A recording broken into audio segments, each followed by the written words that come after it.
Assalamualaikum warahmatullahi wabarakatuh. Halo teman-teman semuanya, perkenalkan saya Uka Rahmawati, ditemani dengan rekan saya Wulia Salsabila. Kami dari program S1 Manajemen kelas D ingin menyampaikan ide bisnis yang ingin kami kembangkan. Nah, ide bisnis kami itu yaitu sebuah usaha jual beli buku bekas.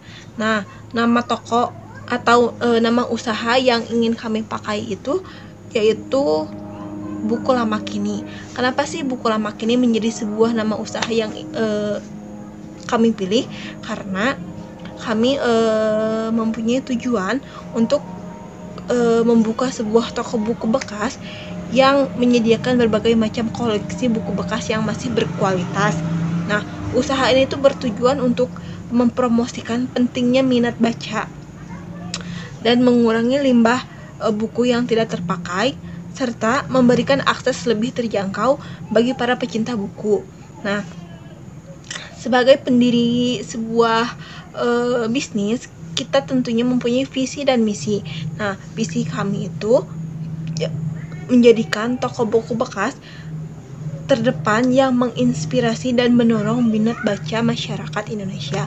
Karena menurut penelitian, minat baca di Indonesia itu kurang dari 0,001% ya, daripada dibandingkan dengan negara-negara lainnya. Nah, serta kita itu ingin berkontribusi dalam mengurangi dampak negatif limbah buku. Adapun misi yang ingin kami jalankan yaitu satu, menyediakan koleksi buku bekas berkualitas dengan harga yang masih terjangkau.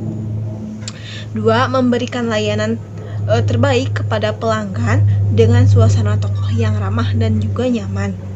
Nah, yang ketiga nih, menciptakan program-program sosial yang mendorong minat baca di kalangan anak-anak dan juga remaja. Nah, yang keempat atau yang terakhir itu menjalin kerjasama dengan lembaga pendidikan dan komunitas untuk memperluas jangkauan membaca. Kita mulai dari saudara kita, teman-teman kita, untuk menarik mereka untuk meningkatkan minat baca mereka. Nah, kami juga membangun produk dan layanan untuk menarik minat pelanggan. Nah, yang pertama itu koleksi buku bekas. Nah, dalam koleksi buku bekas kami itu menyediakan berbagai genre. Nah, buku bekas mulai dari fiksi, buku bekas non-fiksi, sastra, hingga buku anak-anak.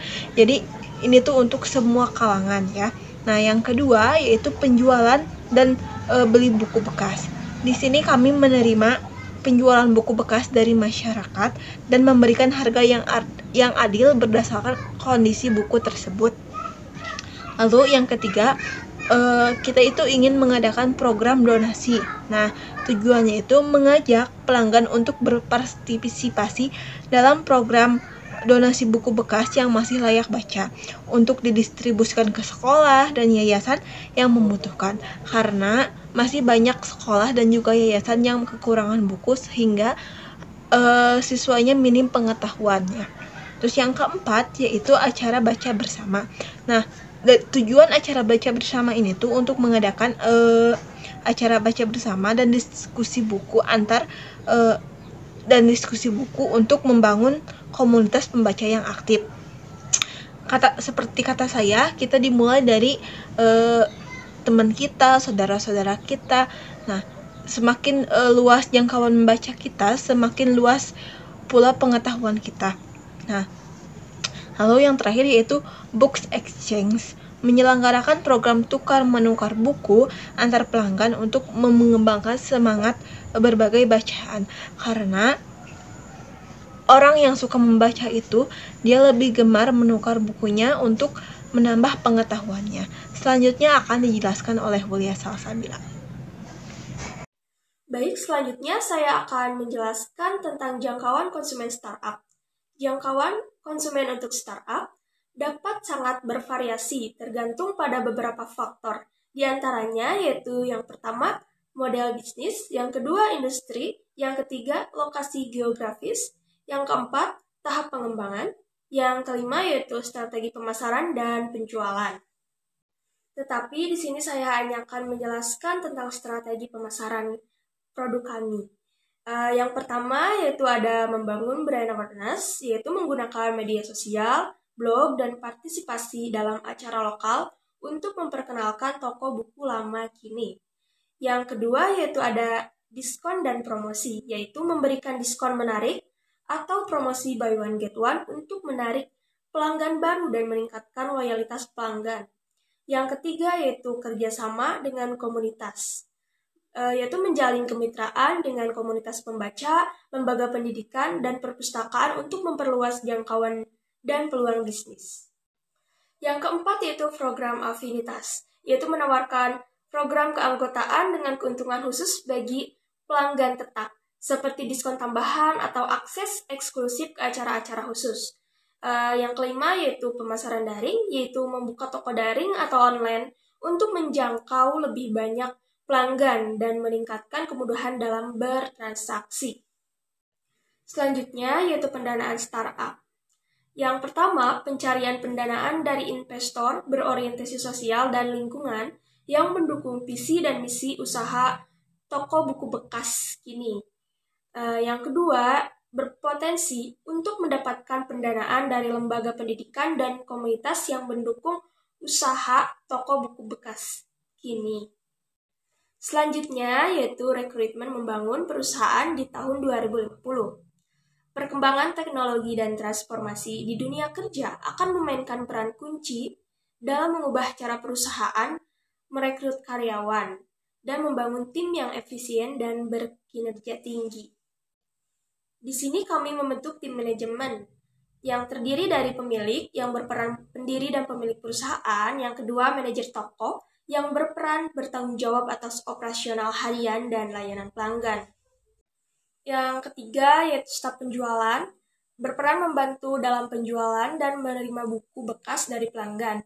Yang keempat yaitu staf acara dan komunitas, berperan menyelenggarakan acara, baca bersama, dan menjalin kemitraan dengan komunitas. Selanjutnya yaitu scaling perusahaan, yaitu perusahaan kecil menjadi perusahaan besar. Yang pertama yaitu mengamati kompetitor. Salah satu cara yang bisa dilakukan saat hendak scale up adalah dengan mengamati kompetitor. Artinya, perlu mencari tahu bagaimana kompetitor meraih kesuksesan baik dari segi operasional, sumber daya, dan produksinya. Selanjutnya, terapkan hal yang dipercaya dapat membangun perusahaan. Yang kedua yaitu fokus pada tujuan akhir. Ketika berbisnis, sangat penting untuk tidak terpaku pada kondisi saat ini saja. Untuk melakukan scale up, coba untuk fokus pada tujuan akhir perusahaan, meski harus dicapai dalam beberapa tahun kemudian. Yang ketiga yaitu memperkuat tim. Scale up adalah salah satu energi yang dapat tercapai dengan adanya kerjasama baik antar tim di perusahaan. Pasalnya, kekompakan tim dapat menjadi sinergi kuat guna meningkatkan value bisnis di mata konsumen. Memperkuat tim dapat dilakukan dengan menciptakan suasana dan lingkup kerja yang sehat dengan memotivasi serta menghargai seluruh tim tanpa terkecuali. Yang keempat, yaitu rutin meminta bantuan ahli. Salah satu langkah krusial dalam melakukan scale up adalah rutin berkonsultasi dengan expert atau ahli apabila menjumpai suatu permasalahan kompleks. Selain itu, perlu mengetahui kapan waktu yang tepat untuk mendelegasikan tanggung jawab kepada pihak-pihak tertentu.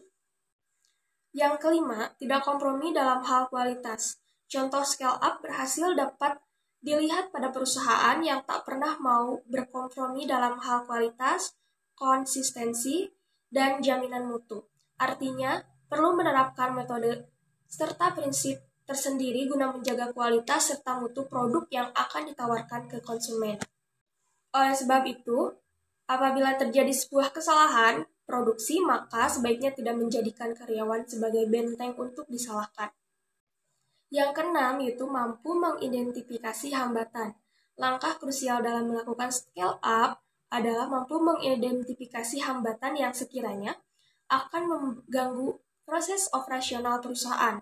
Meski begitu, sebaiknya tetap menggunakan pendekatan identifikasi secara realistis agar prediksi tersebut tak melenceng jauh. Yang ketujuh yaitu bangun personal branding. Karena pengertian scale up adalah meningkatkan sesuatu, maka penting untuk mengindahkan personal branding perusahaan. Hal ini diperlukan guna meningkatkan citra positif perusahaan pada persepsi publik secara luas. Dengan citra yang baik, bisa menambah kredibilitas dan memperjelas perbedaan mutu dan prinsip dengan kompetitor lain, sehingga dapat meningkatkan penjualan nantinya. Sekian presentasi dari kami. Wassalamualaikum warahmatullahi wabarakatuh.